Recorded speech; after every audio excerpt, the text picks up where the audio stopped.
That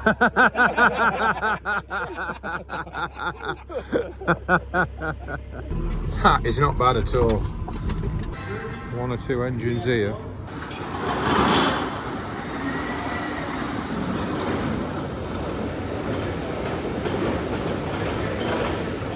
How about that for a view? We're still going up. Well, good morning from Cuneo in Italy. And that is the Alps at the end there. Absolutely beautiful buildings here in Cuneo. It's where we stopped overnight.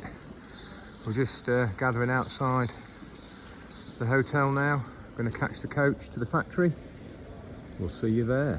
Well, we're just making our way to the bus, and this is the main square with the Alps through the gap. Absolutely beautiful place. What a privilege. Better catch up, I keep getting left behind, getting all these scenes. Right, next stop, Merlo Factory.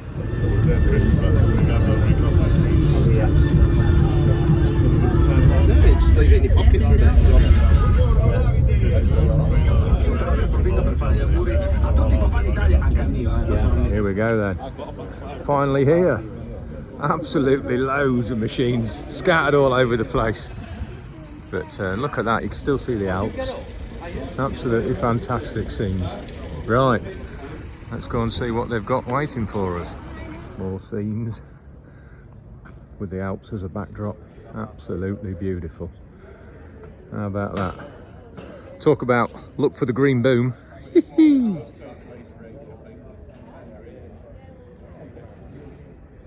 Not bad at all.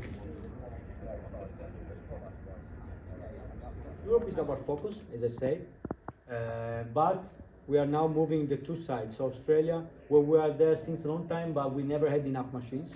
The goal to get from 7 to 10,000 machines is to expand this market. Then, if you want to buy 1,000 machines, we will sell to you, and it's... Right, we're off on the factory tour. 1 or 2 buckets ready for dispatch. More buckets.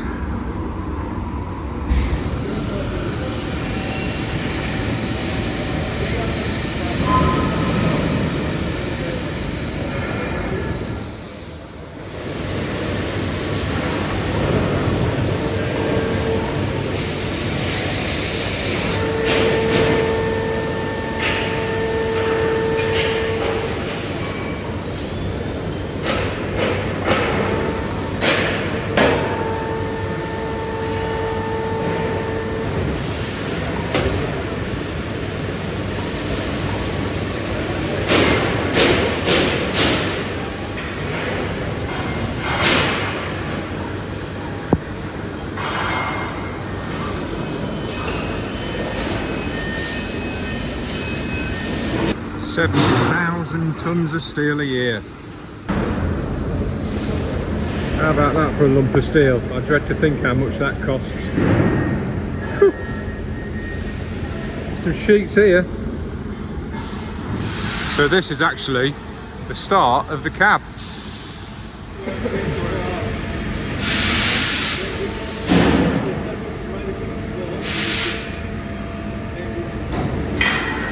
So you've just seen the robot bending these pieces. There's a lot of robots involved in this factory. Amazing to watch. First bits of green metal we've seen, the headstocks. Ready for the next step. Booms here waiting for powder coat.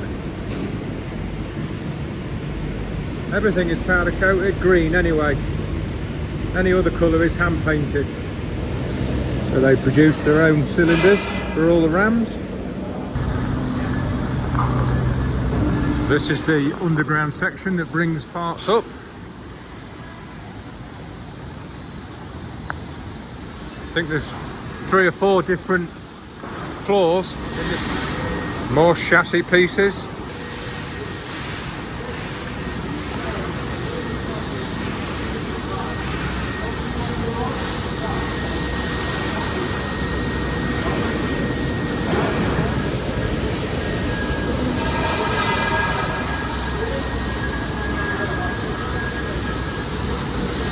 Different chassis, this one, for a different model. The thickness of this steel.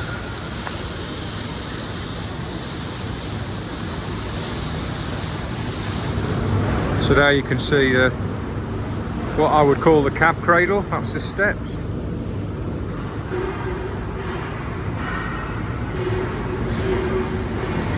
Different chassis again. See the tool carrier there with all the different drill bits and different fittings for the robot machines.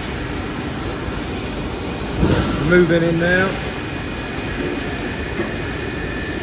Like that. Some of the axles now. These axles are all made in-house as well. Blue machine there, apparently there for a rental company. One of the blue cabs there for the rental firm. Engine going into a blue machine. Cab sat there waiting to get on the chassis. It is a bit difficult filming everything because we're not allowed to get any of the employees in the video, so I'm just trying to aim the camera everywhere where there aren't any workers. But we're getting well down the production line now and it's all coming together.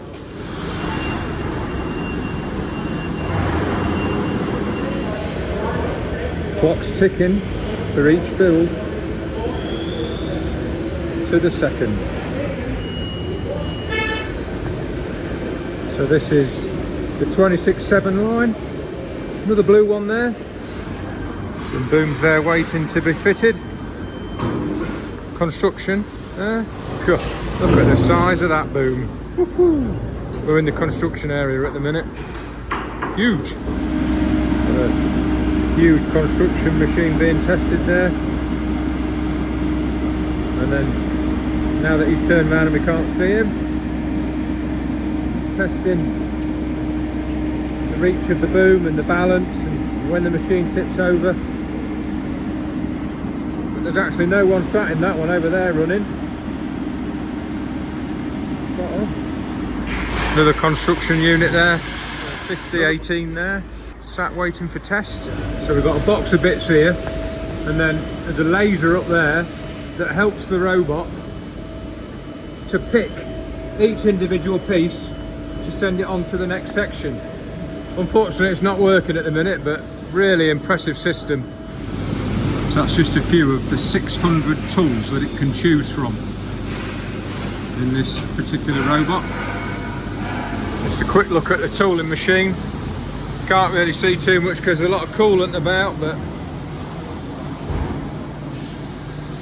look at that, changing the tool just like that. And off we go again.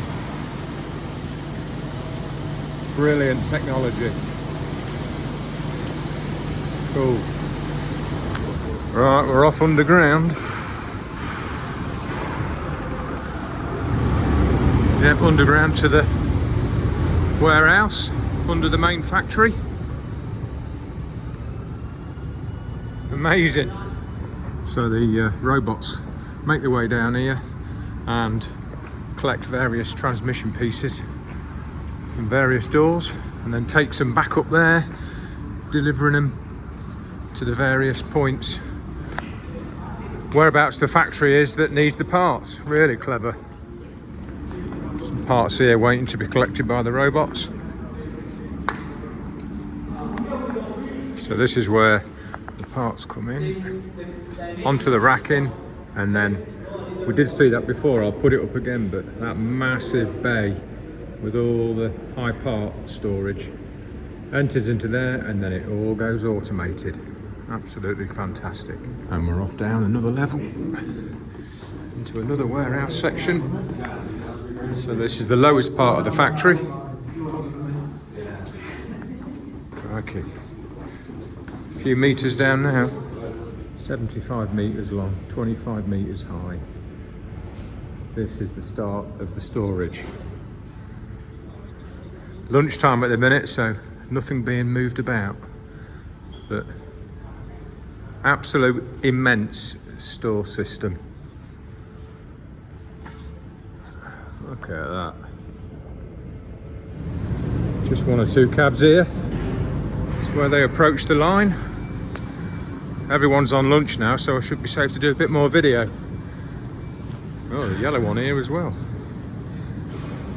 More blue ones. Crikey. That's where the glass is fitted. Glass jig. That one's been fitted, look. Bonded on. Good example here of the ROTs and FOPs on the naked cabs. One or two engines here. Birkins, Deutz engines. And an FPT. So we've just been told that they moved the hydraulic system recently, having had to put all the new EU regulations on the exhaust system to save space. They've moved the hydraulics to the front of the engine to keep that machine nice and narrow. Start of the axle here. Some rams here that are yet to be painted. More cabs again. Base of the cabs. It's a very special bike, that one. Belongs to the gaffer. The only green bike in the factory. Brilliant. So we've just come out of the factory, heading across the road for a spot of lunch. This is the spare parts area. 80,000 boxes.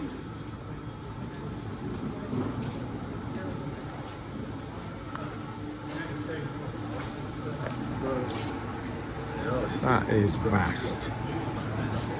And there's some parts just going down now, look.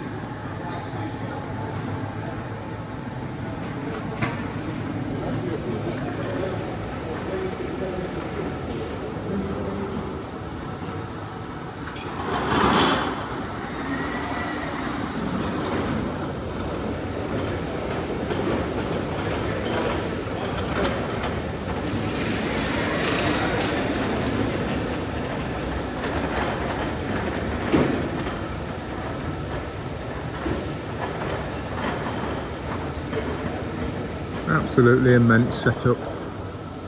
Another box coming in.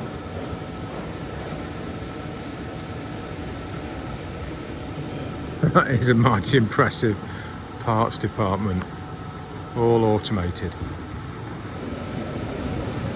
It's certainly pretty futuristic, this parts department. Crikey.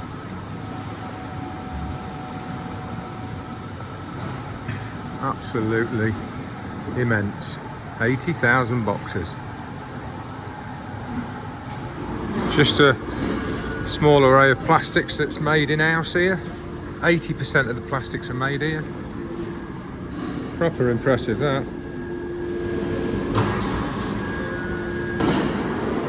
Crikey, that is high-tech.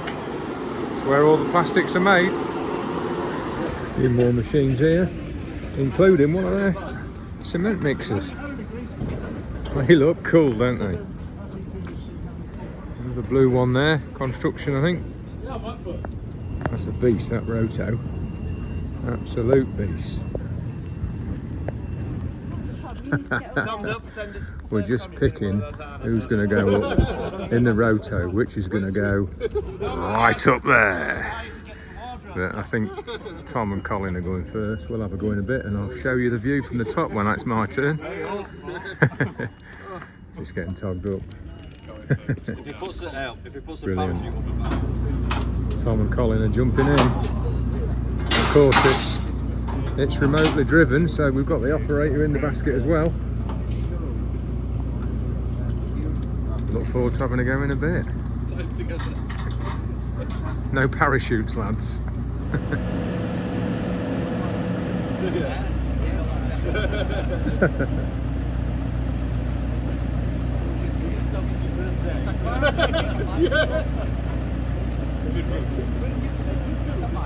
There's a fair bit of banter going on. Is that nervous banter, I wonder?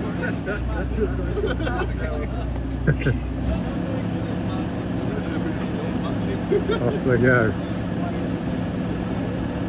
Stopped recording because I thought it was going to be slow, but they're off at pace now. Beautiful blue skies here. Spot on day so far. Factory tour was fantastic. Hope you guys enjoyed watching. Now for the fun bit. Hands on with some telehandlers. Right. Extending now. Tom's holding on. I think that could be a nervous smile. Up they go.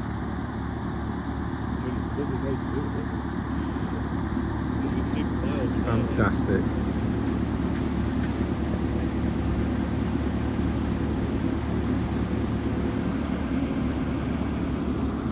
And that is them fully extended.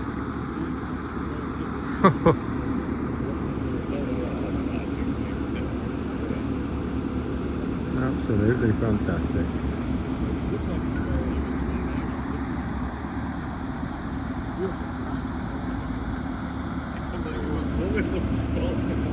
Right, we're going for a pivot now. Pivot. For those of you that used to watch Friends.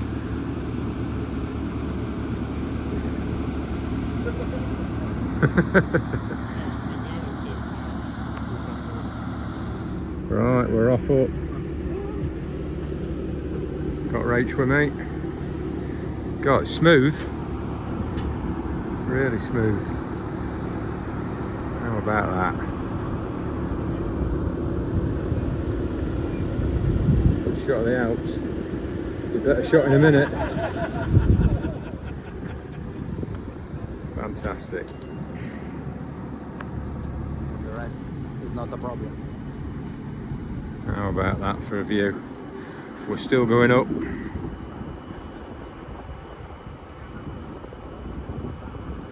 See the guys down there on the telehandler experience, just going around the track. We'll be on that in a minute. All the Merlots in the car park waiting to get delivered. It's getting a bit breezy now, as you can probably hear on the mic, as we go higher. Look at the Alps. Superb. Fantastic. Lorries coming in and out.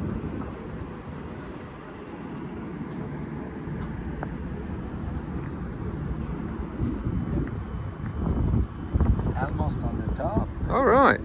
God, it's smooth, isn't it? Smooth, eh? Really smooth. Top. Oh. And now I retract a little bit. And then, don't worry, and then. oh, is that just to stop the sensor? Yes. But then I start to rotate. Right. Look at that. Lads down the bottom there. Here we go, we're rotating. Brilliant. Look at those Alps. Absolutely fantastic.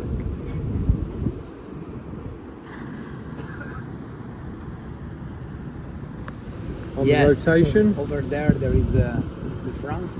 Yeah, that's France over there, is it? Yes. Over there in front of us, yes. On the other side there is the Monviso. Alright. Monviso is the highest mountain of this region. Alright. This is 3,840. Right. The Monvisa over there, and then French border over there. Absolutely brilliant. Just like that, we're nearly down again. What do you reckon, Rach? Good. It was alright, wasn't it? How about this in here then? Look at that. I think that's one of the very first made. I think it was at Lama. Absolutely smashing that.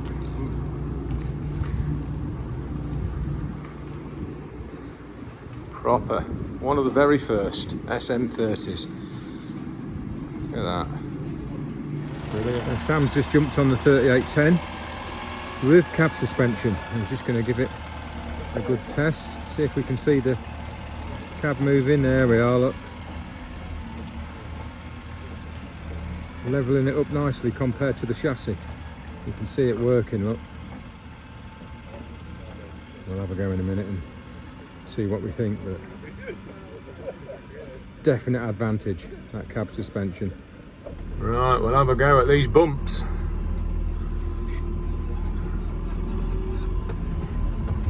Oh yeah, there's a bit of movement, but God, bloody hell, that is smooth.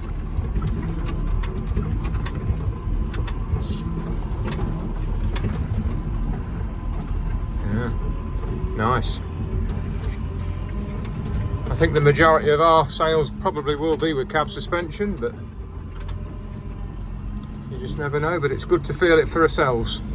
Sleeping policeman coming up. Let's have a look.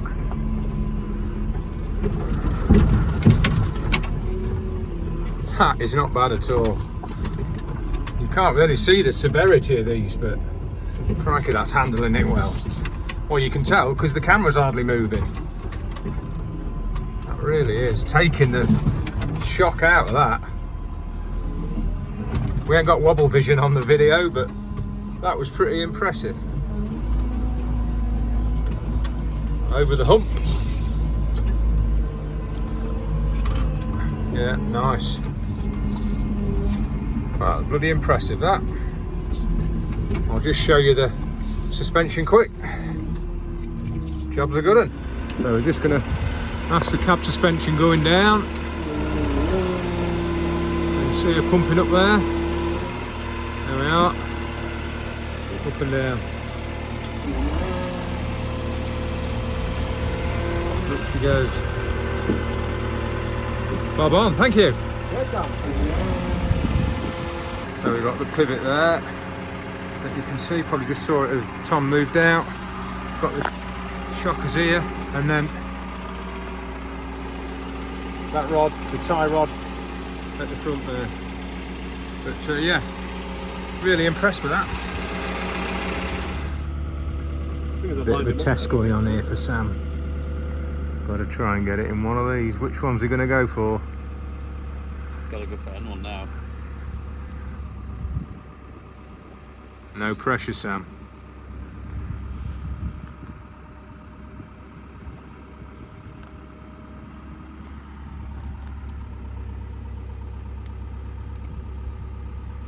It's got a wobble on.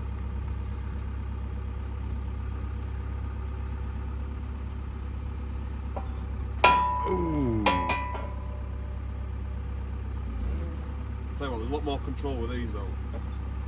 He's in. Straight in the hole. That'll go well on TikTok. Brilliant. To be fair, you better demonstrate a look Bob at on. it there, Sam. I'd already lined it up. Gaffer's in there now having a go. Sam jumped out and moved the side shift so that Tom had to really work it hard.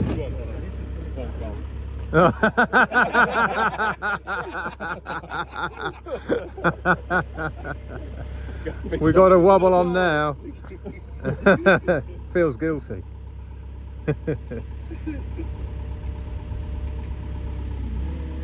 Ooh. What? Yeah. Now I can see why. He just needed Colin to guide him in. Brilliant. Well, yeah, just thought I'd show you the differences. So we've got the 37 there. We've got the 33.7. That's what I'm currently demoing. Out of Brig we are. And then the 35.7. They do sit really well. Look really nice. Look at that with the blue sky. Absolutely superb. Well, absolutely fantastic. I reckon that's about a wrap from the factory. Great to test the suspension and absolutely fantastic to get a proper 360 view of the Alps around here on that 30 metre. Wow, what an experience. And yeah, it's been an absolutely fantastic day. We've all picked up lots of information, ready to feed back to the customers and hopefully sell one or two more Merlos. So from us all at Merlo, absolutely spot on. Job's a good one.